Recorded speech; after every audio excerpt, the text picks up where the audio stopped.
सुप्रभात बच्चों।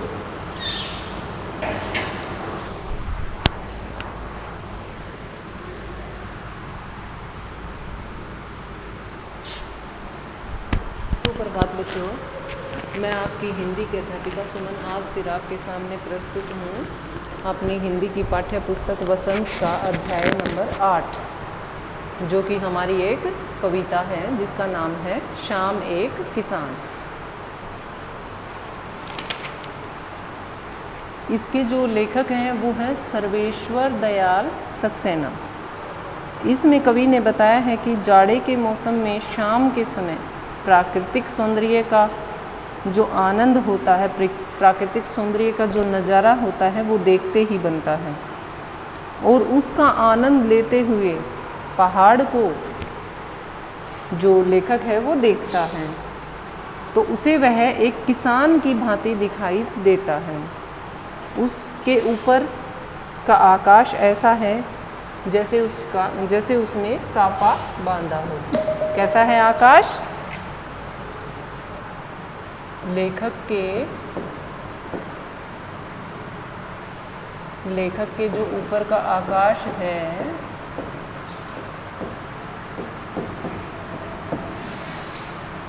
लेखक जब ऊपर आकाश की तरफ देखता है तो उसे कैसा नज़ारा दिखाई देता है? जैसे उसने साफा बांधा हो। उसके चरणों में बहती हुई नदी घुटनों पर रखी चादर के समान दिखाई पड़ रही है। आकाश किसके समान दिखता है? आकाश दिखता है जैसे उसने कोई साफा बांधा हो, साफा बांधे हुए के समान।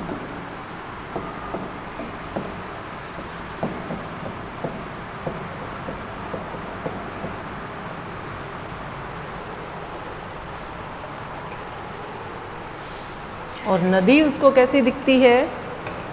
नदी किसके समान दिखती है? नदी दिखती है घुटनों पर रखी हुई चादर के समान।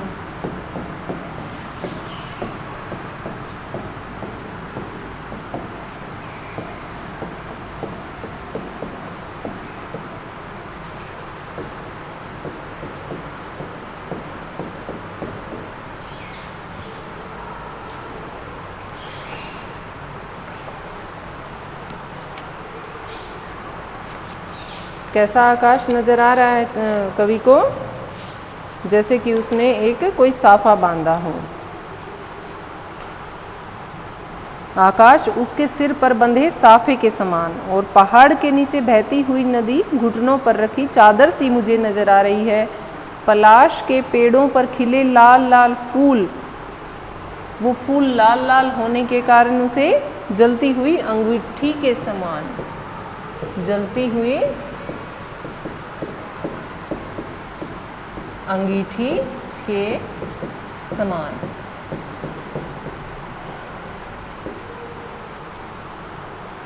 पूर्व क्षितिज पर घना होता अंधकार झुंड में बैठी भेड़ों जैसा, और पश्चिम दिशा में डूबता सूरज चिलम पर सुलगती आग की भांति दिखाई दे रहा है। यह जो पूरा नज़ारा है वो एकदम से कैसा है? शांत है। यह सारा का सारा नज़ारा बिल्कुल साइलेंस है। अचानक मोर बोल उठता है। एकदम से जो ये चुप्पी थी उसमें किसकी आवाज़ आती है हमें? मोर की।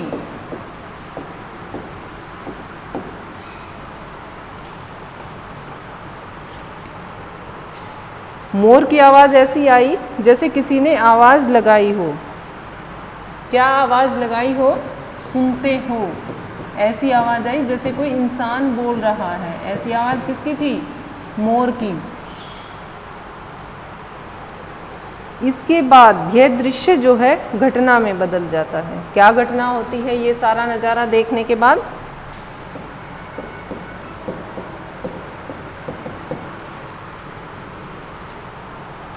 चिलम उलट जाती है।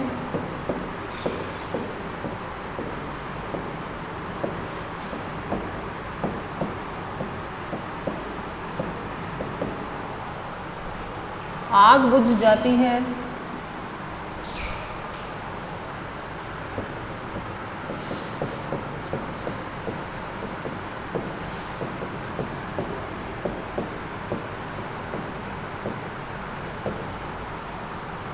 धुआं उठने लगता है,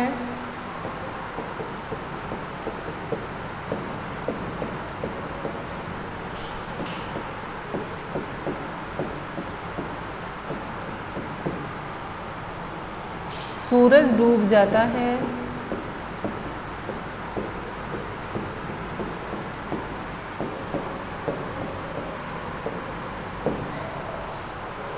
शाम ढल जाती है,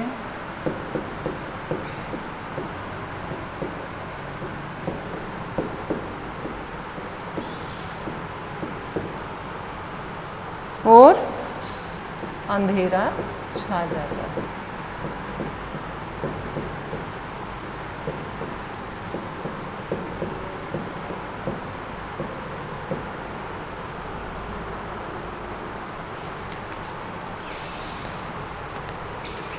एक बार फिर से हम इसको देखेंगे अच्छी प्रकार से। आकाश का साफा बांधकर सूरज की चिलम खींचता बैठा है पहाड़। किसके समान साफा बताया था? जैसे किसी व्यक्ति ने, आकाश हमें ऐसा नजर आ रहा है जैसे किसी व्यक्ति ने अपने सिर पर साफा बांध रखा है। सूरज की चिलम खींचता बैठा है पहाड़, घुटनों पर पड़ी है नदी चादर सी। नदी कैसी नजर आ रही है? जैसे उसके घुटनों पर सफेद चादर पड़ी है। पास ही दहक रही है पलाश के जंगल की अंगीठी। पलाश के फूल कैसे नजर आ रहे हैं? वो लाल रंग के होने के कारण जैसे कोई अंगीठी में आग जल रही है, ऐसी वो अंगीठी नजर आ रही है। ठीक है। अंधकार दूर पूर्व में सिमटा बैठा है भेड़ों के गल्ले सा। अचानक बोला मोर, जैसे किसी ने आवाज दी सुनते हो। मोर के बोलने से पहले बिल्कुल एकदम से सब शांत था, लेकिन जैसे ही मोर बोला तो ऐसा अनुभव हुआ, ऐसा एहसास हुआ जैसे किसी ने आवाज दी है, सुनते हो। चिलम औंधी, और ये सब ऐसी आवाज आते ही एकदम से सारा नज़ारा उलट जाता है। इसके साथ ही घटना घटती है। क्या घटना घटती है? चिलम औंधी। चिलम जो है वो उलट जाती है, गिर जाती है। धुआं उठता है, धुआं उठने लगता है। सूरज डूबा, और सूरज डूबता चला जाता है। इस प्रकार से अंधेरा छा गया और अंधकार एकदम से चारों तरफ फैल जाता है। इसके साथ ही हम कुछ इसके जो कठिन शब्दार्थ हैं वो देखते हैं।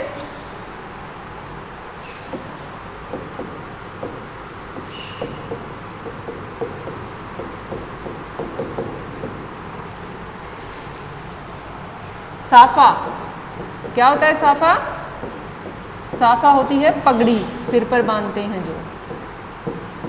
ओके। नेक्स्ट है चिलम। चिलम क्या होती है? हुक्का पीने का एक यंत्र, तंबाकू जलाकर उसमें तंबाकू डालते हैं, कुछ आग रखते हैं उसमें आंच।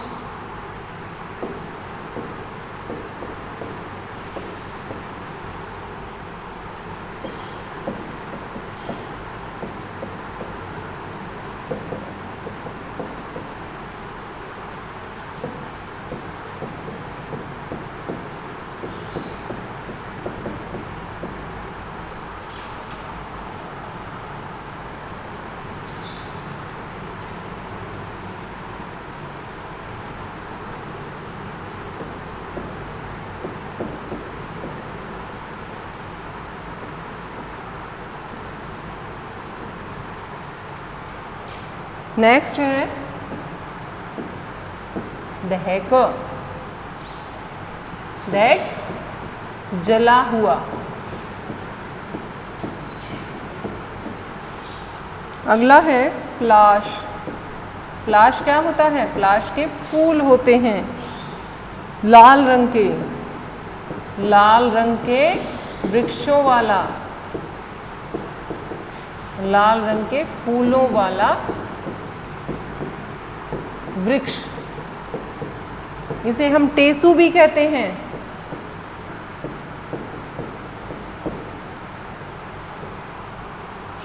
नेक्स्ट है गल्ला।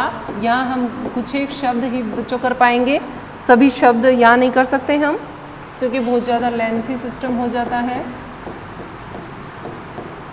ये इन सभी की PDF वगैरह बना के मैंने आप लोगों को डाल रखी है, कुछ उसमें नहीं भी समझ में आए।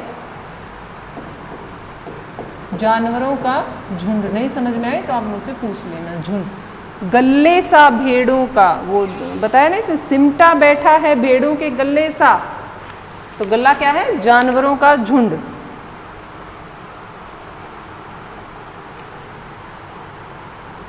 औंधी, उलट जाना, पलट जाना। औंधी, उलट जाना। पूरब दिशा के बारे में बताया है, पूरब दिशा में, पूर्वी दिशा। अचानक,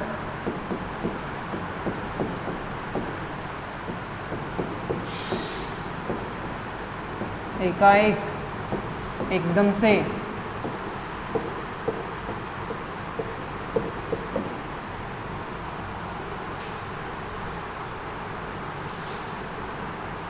इसी के साथ हम कुछ एक आधा प्रश्न उत्तर हम देखते हैं।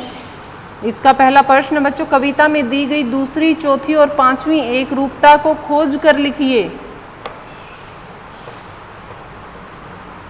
दूसरी जो एक रूपता थी वो थी बच्चे सूरज की चिलम।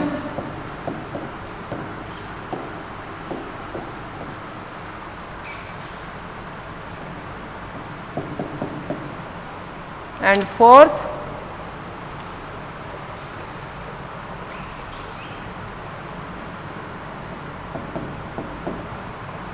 पलाश के जंगल की अंगीठी।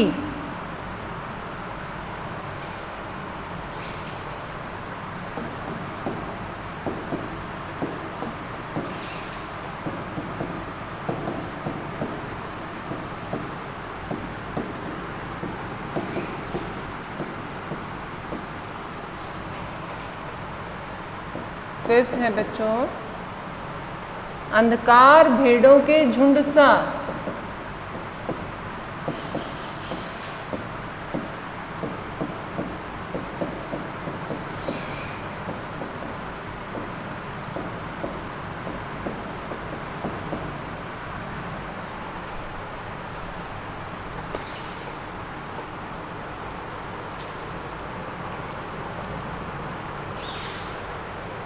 जो इसकी दूसरी एक रूपता थी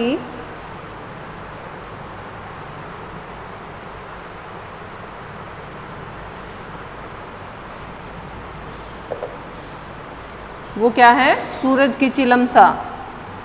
चौथी है पलाश के फूलों सी, पलाश के जंगल की अंगीठी। और लास्ट थी अंधकार भेड़ों के गल्ले सा, सिमटा बैठा है भेड़ों के गल्ले सा। ये इसमें बताया गया है। इसके कुछ वेरी शॉर्ट क्वेश्चन आंसर जो हैं वो हम देखते हैं, इजीली कर पाएंगे। इधर सूरज की तुलना चिलम से क्यों की गई है? बताइए मुझे। सूरज की तुलना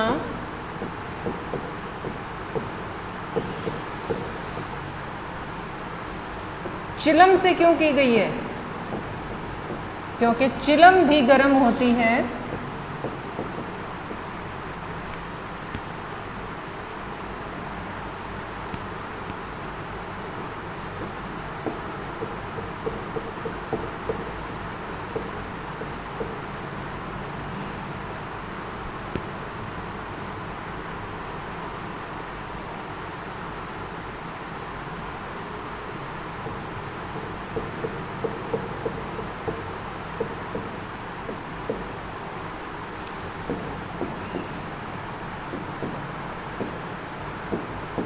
क्योंकि दोनों का संबंध आग से है। दोनों का संबंध आग से होने के कारण, दोनों ही गर्म होती हैं।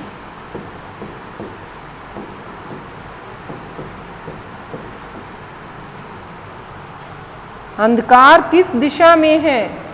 दूर पूर्व दिशा में। अचानक किसके बोलने की आवाज़ हमें सुनाई पड़ती है? मोर के बोलने की। मोर की जब आवाज़ आती है उससे पहले क्या था? एकदम से शांत चित्त था, बिल्कुल कोई भी आवाज़ वहाँ नहीं हो रही थी। नींद की तुलना किससे की गई है? चादर से। नींद की नहीं, सॉरी, नदी की तुलना किससे की गई है? नदी की तुलना किससे की गई है? नदी अपने घुटनों पर कैसी जैसे उसने अपने घुटनों पर सफ़ेद चादर डाल रखी हो, ऐसी नज़र नदी आ रही थी। पहाड़ किसकी चिलम पी रहा है? सूरज रूपी चिलम पहाड़ पीता जा रहा है। पहाड़ काफ़ी ऊंचाई पर है तो उसकी सारी तपत जो है वो पहाड़ के ऊपर ही ज़्यादा आती रहती है। पलाश के जंगल किसके समान लग रहे थे? जलती हुई अंगीठी के समान। अंधकार किसके समान लग रहा था? भेड़ों के गल्ले सा, भेड़ों के झुंड के समान। अंधकार के छिपने का कारण क्या था? सूरज का उगना। सूर्य उदय के साथ ही अंधकार समाप्त हो जाता है। नदी कहाँ बह रही है? पहाड़ों से होती हुई। इस कविता के जो लेखक हैं, जो रचयिता हैं, उनका जन्म 15 सितंबर 1927 को उत्तर प्रदेश जिले के बस्ती गांव में हुआ था। ये भी एक मुख्य प्रश्न इसका बनेगा छोटे प्रश्न उत्तर में।